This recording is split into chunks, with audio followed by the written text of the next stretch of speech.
आज की इस विराट सभा में मंच पर विराजे हमारे यशस्वी मुख्यमंत्री,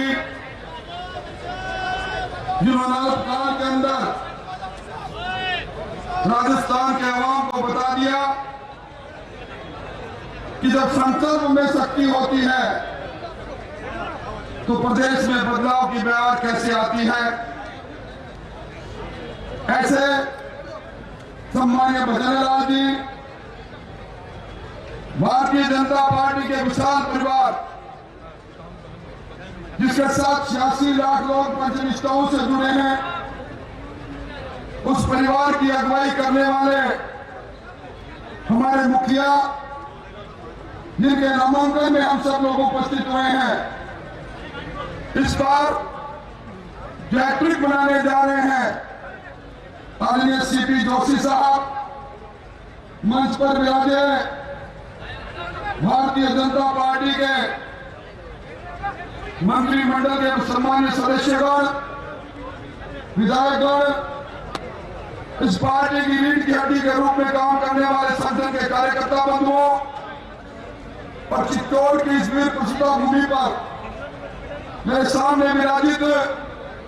मोदियों से महंगे कार्यकर्ताओं, किसान भाइयों, शक्ति स्वरूप माता और बहनों, आपका जोश देखते हुए, आपके चेहरे पर टपकते हुए उल्लास को देखते हुए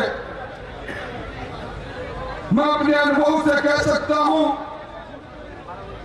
कि आप इस देश के स्वाभिमान की लड़ाई को लड़ने के लिए अपने वीर योद्धा, जिनका रिश्ता इस चित्तौड़गढ़ के गांव-गांव, ढाणी-ढाणी से रहा है, सीपी जोशी जी को हिंदुस्तान की सबसे बड़ी पंचायत में भेजने के लिए मन बना चुके हैं। भाइयों, ये चित्तौड़ की धरा,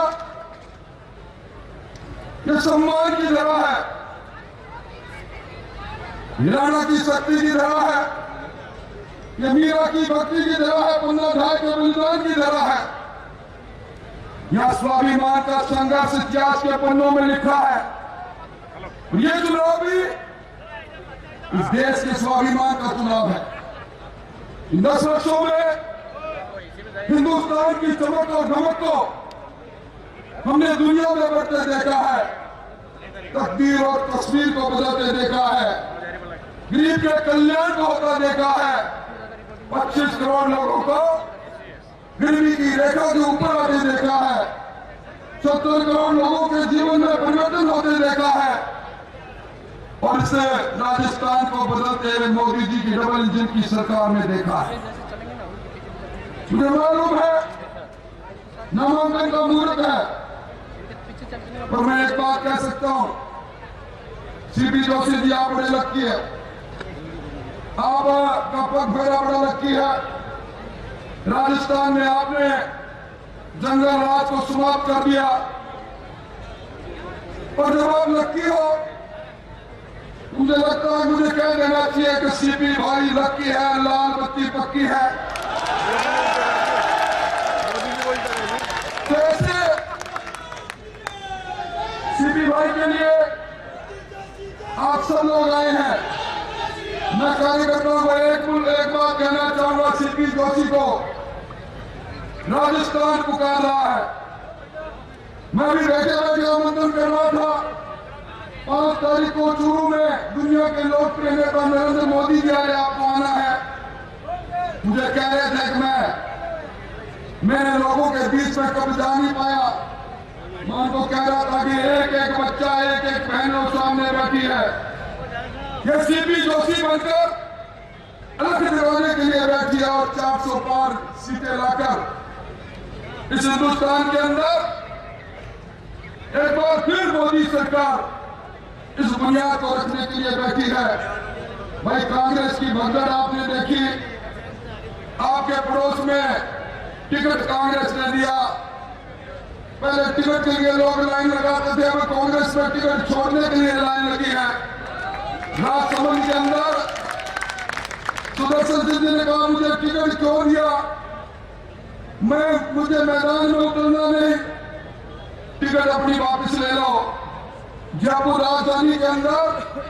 जिन सुनील शर्मा साहब को टिकट दिया, वो 3 घंटे से अल्लाह खान को ढूंढते ढूंढते उनके दरवाजे में गए और लिफाफे में टिकट रखकर धन्यवाद करके बोले मुझे क्षमा करो, मुझे बलिदानी जत्थे में नहीं जाना। झुंझुनू के प्रत्याशी कल बोल रहे थे मुझे बलि का बकरा बनाया गया है। ऐसी भगदड़ कांग्रेस में मची है। इसलिए हम सबको मिलकर, जिन्होंने भगवान रामलला का मंदिर बनाया, जिन्होंने धारा 370 समाप्त करके कश्मीर की बेड़ियां काटी, जिन्होंने बिना मांगे राजस्थान के किसानों को 22,000 करोड़ रुपया किसान सम्मान निधि का दिया, जिन्होंने राजस्थान के अंदर 22 लाख लोगों के गरीबों के सर पर छत दे दी, जिन्होंने राजस्थान के अंदर 1 करोड़ 3 लाख लोगों को मुफ्त के अंदर पिछले 2 साल से अनाज दे रहे हैं, जो राजस्थान के अंदर सीपी जोशी जी की अगुवाई के अंदर बराबर चित्तौड़ को देख रहे हो, इस चमचमाते चित्तौड़ को देख रहे हो, हाईवे से जुड़े हुए नेशनल हाईवे बनते हुए देख रहे हो। ऐसे समय में मेरा तो आपसे एक ही निवेदन है, आप सब लोग सीपी जोशी बनो और सीपी जोशी जी को ये कहो मिशन 25 पूरा करने के लिए आप आओ सीपी जोशी जी और पूरे राजस्थान में रखने लगो। मैं ये बात जुम्मेवारी से कह रहा हूँ, पिछली बार का जो अंतर था 5,63,000 का कितने का, सीपी जोशी जी मैं ज्योतिषी तो नहीं, जाति का राठौर हूँ, पर फिर भी मैं दावे के साथ कह सकता हूँ पिछली बार से दुगने मतों से अगर आप नहीं जीत जाओ तो आप मुझे कहना, हम आएंगे और सीपी जोशी जी का सम्मान करेंगे उस वक्त जब आप हमारा नेतृत्व भारत सरकार में करेंगे। बहुत बहुत धन्यवाद।